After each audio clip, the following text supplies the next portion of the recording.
Olá, estamos começando mais um programa Doctor Entrevista e hoje aqui ao meu lado, João Fernando da Costa Júnior. O João, foi, na verdade, aluno da Doctor, professor aqui na Doctor, né? Hoje ainda é professor, né? Isso, atualmente eu atuo na área de educação com ensino à distância. Pois é, e além disso, o João também é consultor na área de educação e também organiza eventos sobre tecnologia e software livre, é isso mesmo? Exatamente, você falou certinho. Primeiramente, seja muito bem-vindo ao nosso programa, é um prazer, viu, João? Obrigado, eu que agradeço. Para começar a entrevista, vamos explicar para as pessoas que ainda não sabem o que é o software livre, né? Dar um exemplo para que as pessoas possam entender. Para quem não é da área de tecnologia. Não é. Perfeito. Bom, software livre é qualquer software que você pode estudar, fazer uso dele, né, aprimorar as suas mudanças, as suas configurações e distribuir esse software, né, livremente para que outras pessoas possam fazer uso dele.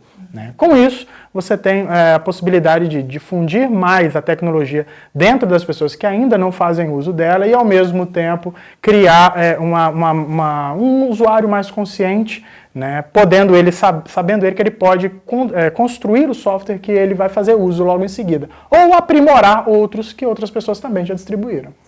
Nós vamos falar mais sobre software livre daqui a pouquinho. Inclusive, o João, além de montagem, ajudar na coordenação de fóruns lá no Espírito Santo, ele também vai participar agora nos dias de 11 a 14 de julho, do Fórum Internacional lá em Porto Alegre. Daqui a pouquinho nós vamos falar sobre ele também. Mas antes, já que você explicou um pouquinho do que é o software livre, vamos contar um pouquinho da sua história. Você foi aluna aqui da Docton, né? Foi professor aqui. Conta um pouquinho da sua trajetória. Legal. O meu segundo grau eu fiz no Colégio Caratinga, na época ainda havia, não sei se ainda há o Colégio Caratinga, mas com o mesmo nome, né? Mas na ocasião eu fiz o meu segundo grau, né? Na época técnico em processamento de dados, no Colégio Caratinga. E na época eu já trabalhava com tecnologia de alguma forma. Então, consertava computadores, sempre fui curioso na área de tecnologia, mexia com computadores. E logo em seguida, passado algum tempo, eu comecei, dava aula de informática, inclusive, na época. Foi quando eu descobri o meu dom para ensinar, né? Foi dentro da tecnologia. E aí eu comecei o curso de Ciência e Computação, também dentro da Docton aqui. Na época, o nome não era Docton, mas fazia parte do mesmo grupo. E aí, era Facicomp. E aí, a Faculdade de Ciência da Computação, né, eu tive dentro da faculdade por 2 anos e meio, quando eu lamentavelmente tive que abandonar para me mudar para o Espírito Santo. E lá você... Lá eu continuei outros cursos, não na área de computação, eu acabei me formando como administrador. Aproveitei as disciplinas que eu fiz dentro de ciência da computação no curso de administração e acabei me descobrindo um administrador. Né? No final das contas, eu que achava que serviria muito mais para ser um cientista da computação, acabei me descobrindo como administrador. Mesmo assim, continuei na área de computação, fiz especializações na área de informática e educação de alguma forma. Eu acabei me encontrando com a educação também, então eu acabei juntando educação, tecnologia e gestão dentro de um bem bolado, digamos assim. Né? É o que hoje eu faço, na verdade, as 3 grandes linhas de trabalho.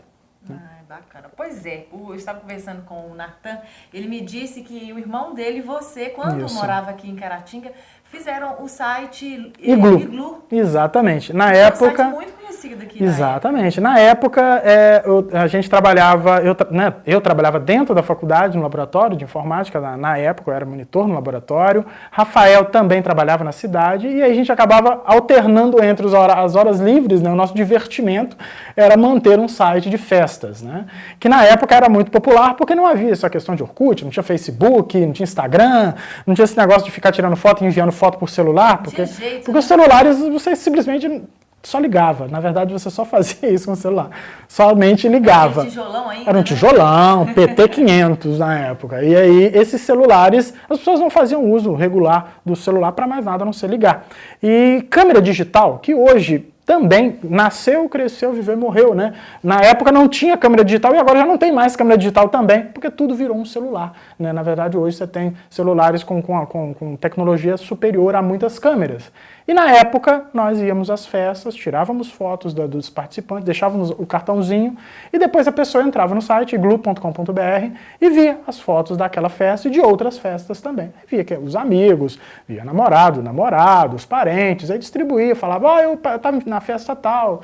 E com isso, na verdade, as pessoas acabavam acessando o site, lá também havia notícias, previsão do tempo, né, informações diversas, além desse agito, digamos assim, da vida noturna de Caratinga na época.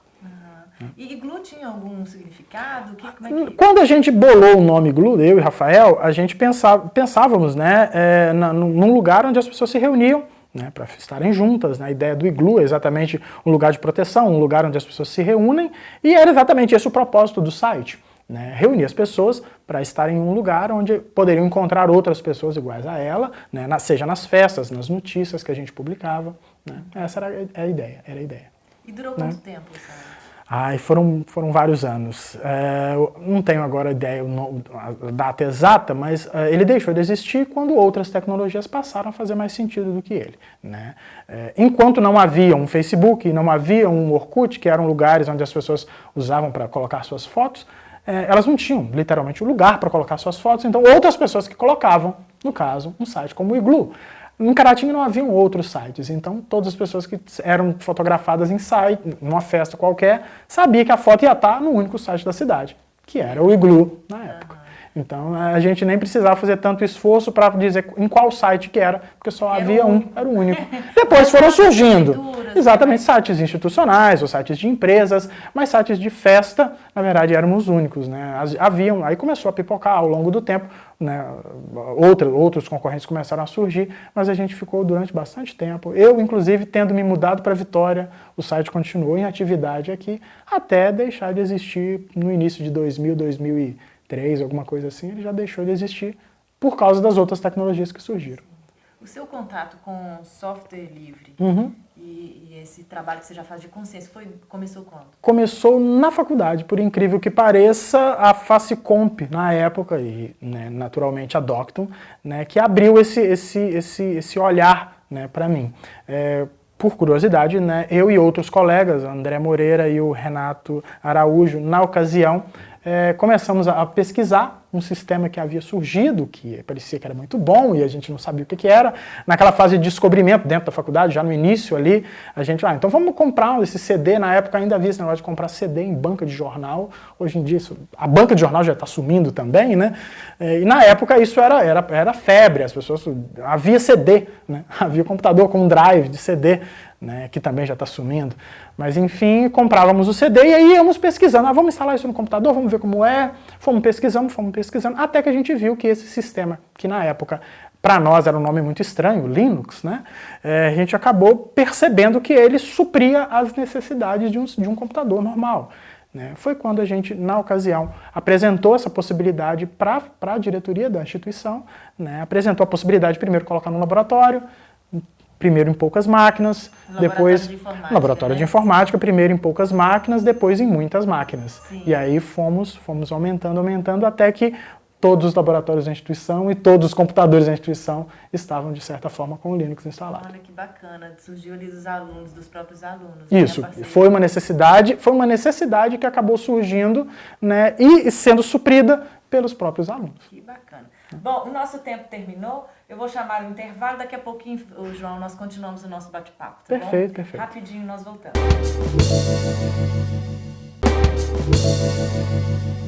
Muito bem, estamos de volta com o programa Doctor Entrevista e aqui ao meu lado hoje eu estou recebendo o João Fernando, que é professor, ele é administrador, ele é consultor na área de educação e também ele organiza eventos lá no Espírito Santo, eventos de tecnologia e software livre. Nós estávamos explicando no primeiro bloco, ele falou um pouquinho do que é o software livre e vou entrar de novo nesse assunto para que as pessoas possam entender até porque qual que é o objetivo da feira que você faz, né? Você organiza lá no Espírito Santo. Perfeito. É justamente divulgar, o quê? Conscientizar as pessoas da importância desse software? A questão do software livre nos eventos quase sempre está ligada à conscientização, à criação de uma massa crítica para poder, além de fazer uso, fazer desenvolvimento mesmo, né? Criar uma massa de empreendedora também. Então, grande parte dos eventos, não não apenas os que eu organizo, mas como o FISLE, esse que você citou, que vai acontecer em Porto Alegre, ele também lida com essa parte de criação de massa crítica. A gente trabalha primeiro com a conscientização, mas apresentando tecnologias também. Então, o estudante que vai numa feira como essa, ele tem contato com softwares que ele ainda não conhece, passa a conhecer, automaticamente passa aqueles que têm interesse, tem onde buscar informação, tem outras pessoas, outros estudantes que, assim como ele, já fazem uso. Então, ele acaba se criando aquela ligação, uma pessoa que não usa com uma pessoa que usa. Se ele usa, vamos testar, vamos ver como é. Né? Foi assim que aconteceu comigo lá atrás, quando eu tive interesse em lidar com Linux. Hoje em dia, as pessoas são curiosas, os jovens são curiosos, muita gente lida com isso diariamente e às vezes nem sabe. Né? O software livre ele está ligado nos computadores, está ligado nas televisões, nos relógios inteligentes, nos computadores de um modo geral, nos sistemas de internet. Muita gente usa e nem sabe o que está usando. Nos carros agora, nos carros inteligentes, né? Você tem computadores de um modo geral que lidam com isso e as pessoas às vezes estão de frente para um sistema que às vezes nem sabem do que se trata. Sim. E pode ser um software livre que está ali por trás fazendo tudo funcionar. Sim, existem vários software livres, explica isso pra gente. O software livre, acho que mais popular, que muita gente já tem ouvido falar, é o Linux, né, que tem o símbolo de um pinguim gordinho, né?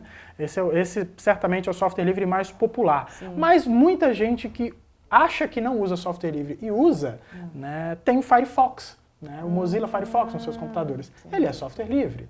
Muita gente usa o Google Chrome, que também tem uma base do software livre. Se você navega na internet de alguma forma, você navega entrando num site de internet, você digitou lá www.wikipedia.org. Você entrou num site que, além de ter a base de software livre, ele tem os seus servidores que também rodam. Praticamente hoje todos os servidores de internet rodam software livre por trás, rodam Linux e, consequentemente, rodam software livre. Né? No caso da Wikipedia ou Wikipédia, né, que alguns falam Wikipédia também, é um software livre, então, que é aquele que as pessoas vão achar conceitos das coisas e podem modificar, né? Exatamente. O código-fonte, né, as instruções que fazem o site da Wikipedia funcionar são em software livre, e a Wikipedia ela tem esse conceito de software livre diretamente na estrutura da enciclopédia, que é quando a pessoa tem possibilidade de incluir verbetes. Né? Eu, pessoalmente, já incluí verbetes na Wikipedia, verbetes que muita gente, talvez na ocasião que eu incluí, já tem muito tempo, muita gente sequer sabia que aquilo ali existia, e eu incluí esses verbetes.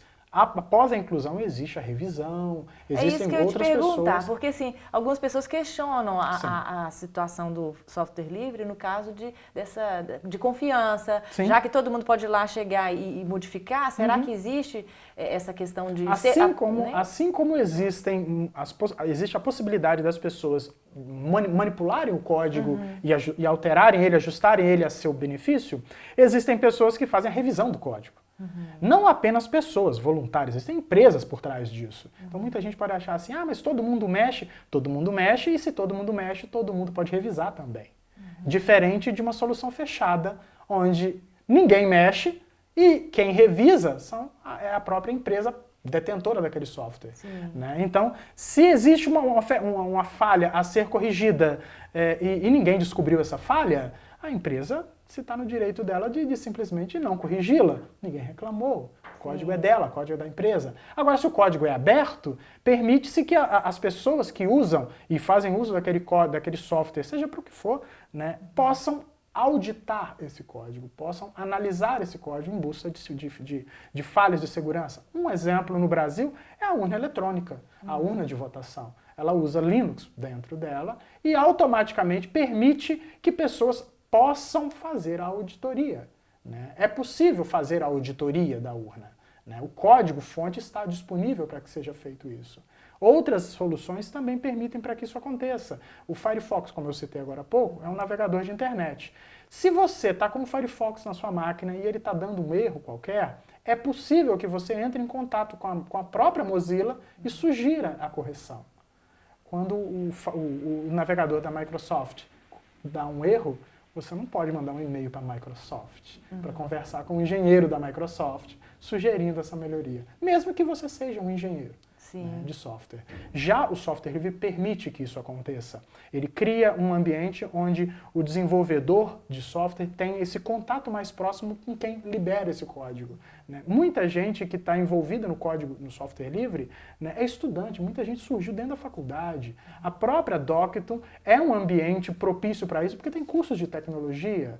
Você tem estudantes que começam a construir softwares ainda estudando, e esse software depois vai virar um software como, por exemplo, o ADX, da Docton, que surgiu com alunos. Sim. Né? E logo depois... A criatividade vai, exato, rolando, o né? céu Cada é o um limite. dá o seu toque, Exatamente. é verdade. Com o software livre, isso é possível. Sim. Com o código fechado, não. Você até me contou um caso a respeito na época da eleição, que Sim. teve uma situação de que as pessoas Exatamente. entravam, né, nos perfis. Exatamente. Como a Wikipedia permite que o verbete, né, as palavras que estão lá, sejam editadas, né, muita gente só olha esse ângulo. Ah, pode ser editado. Sim. Mas do mesmo jeito que pode ser editado, será auditado. Grupos dentro da Wikipedia fazem a edição por trás daquela edição que a pessoa fez. Então, surgiu realmente atos de vandalismo com verbetes dos políticos em questão. Então, surgiram modificações nesses perfis, né, colocando falácias, mentiras dentro de um ou outro perfil, e aí a própria Wikipedia descobriu de onde estava vindo essas edições de dentro de Brasília mesmo. Então, estava vindo de dentro do lugar onde se menos se esperava, era de lá que estavam surgindo essas edições.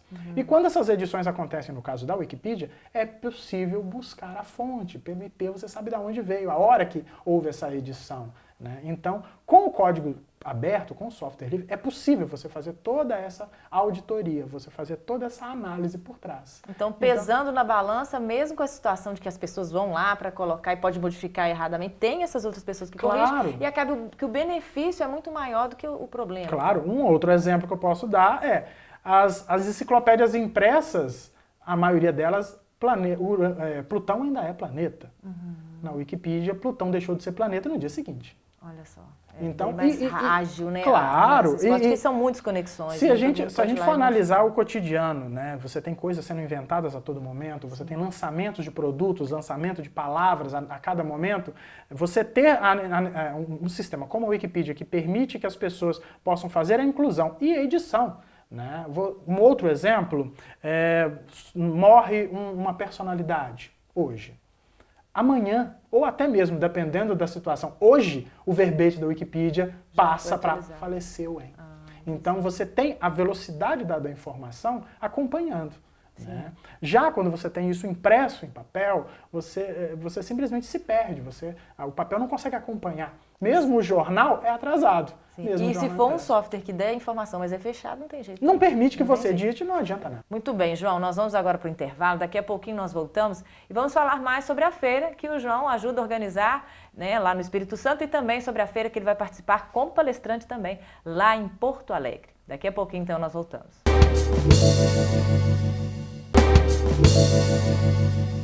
Hoje eu estou recebendo aqui no Docton Entrevista o João Fernando Costa Júnior. O João já foi professor aqui na Docton, ele hoje está lá no Espírito Santo, onde ele realiza algumas feiras. A feira chama Fórum, na verdade não é feira, é fórum. É um fórum Espírito Livre, exatamente, é isso mesmo? Exatamente. Vamos falar um pouquinho desse fórum? Já há alguns anos, né, dentro de algumas instituições de ensino, algumas faculdades, a gente organiza, né, uma feira, que você usou uma palavra correta, é realmente uma feira, mas a gente trabalha... Não errei não, né? Não errou, não. Na verdade, a feira ela vai muito além e aí abre espaço para discussão. E aí sim, por causa disso, o fórum, que aí é um espaço de debate, um espaço para análise de ideias, onde a gente traz professores, traz palestrantes de fora do estado e alunos, estudantes, né, profissionais dentro da área de software livre do próprio estado e de fora também, para estar debatendo em alguns dias as tecnologias relacionadas ao software livre. A maioria dos eventos do Fórum Espírito Livre aconteceram dentro do Espírito Santo, mas houve edições que aconteceram fora. Teve uma, inclusive, em Belém do Pará. Né? Trouxemos um palestrante dos Estados Unidos.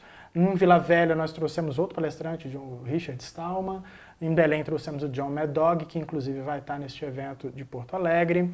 A maioria dos palestrantes, a gente dá uma atenção bastante primordial para os palestrantes locais, para exatamente a gente dar, né, o aluno que está ali assistindo conseguir se identificar. Bom, é ele que está lá, amanhã pode ser eu. né? E os eventos sempre na base da conscientização, levando softwares para apresentar aos participantes, do que é possível fazer com software livre, né? Do que ainda não é possível, mas a grande parte deles se vê vislumbrada porque nem sempre acha que é possível usar um software no computador dele em casa, né? Como eu uso, por exemplo, é o mesmo software que a NASA usa, o mesmo software que uma agência espacial, ou um corpo de bombeiros, ou o exército usa, né? Um software que tem segurança, um software estável. Sim. E este fórum nacional lá, na verdade internacional, exatamente, de software livre que vai acontecer no dia, nos dias 11 a 14 lá em Porto Alegre. É o mesmo formato? O que tem diferente? É o mesmo formato, com a diferença que é um fórum internacional. São mais dias. Tudo maior, né? Exatamente, tudo muito maior, com muito mais palestrantes vindo de fora. Você tem você acaba atingindo um público muito mais amplo, né? O FISLI, ele ocorre, né, em diversas edições, essa é a 18ª, é o FISLI 18, né? Geralmente ele ocorre nos meses de julho, né, em Porto Alegre. Lá está acontecendo na PUC, né, na PUC do Rio Grande do Sul, na PUC-RS, e os vários dias vão estar distribuídos palestras das mais diversas categorias. Você tem coisas sobre empreendedorismo, você tem inovação, você tem programação, você tem coisas ligadas à robótica, agora você tem segurança na internet, você tem segurança em celulares, né, clonagem de sistemas, você tem uma série de assuntos ligados de forma direta ou indireta com o software livre, e quando o software livre pode ser um fator positivo, né, na solução do problema e no aprimoramento de situações como as mais diversas hoje em dia que a gente tem por aí. E você falou aí de clonagem de sistema, como que está essa questão do software de clonagem de sistemas? Como é que hoje em dia, grande parte dos sistemas hoje podem ser clonados por falhas do software, né? Falhas de sistema. Então, você sempre tem pessoas que têm situações maliciosas, onde quer tirar proveito, então você recebe links maliciosos no celular, recebe links maliciosos nos sistemas operacionais. Quando você tem um sistema vulnerável, e a gente acaba tendo que dizer isso, sistemas Windows são mais vulneráveis que sistemas como o Linux, né?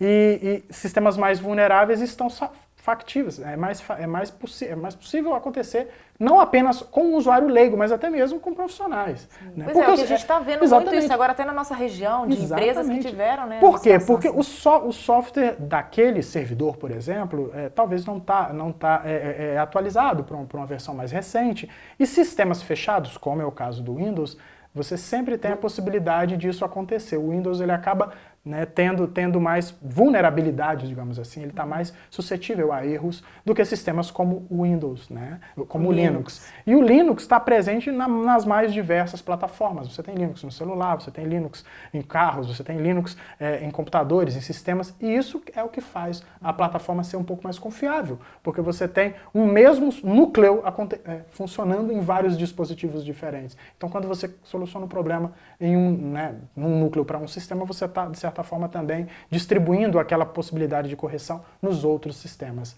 No Windows, isso acontece de forma mais leiga, porque o usuário, o Windows é mais leigo, mais residencial. A gente encontra o Windows em empresas também, mas a maior parte das cópias do Windows estão em residências, né? É uma máquina que não é uma máquina para estar ligada 24/7, não é uma máquina que está ali no batente, não é uma máquina que você talvez colocaria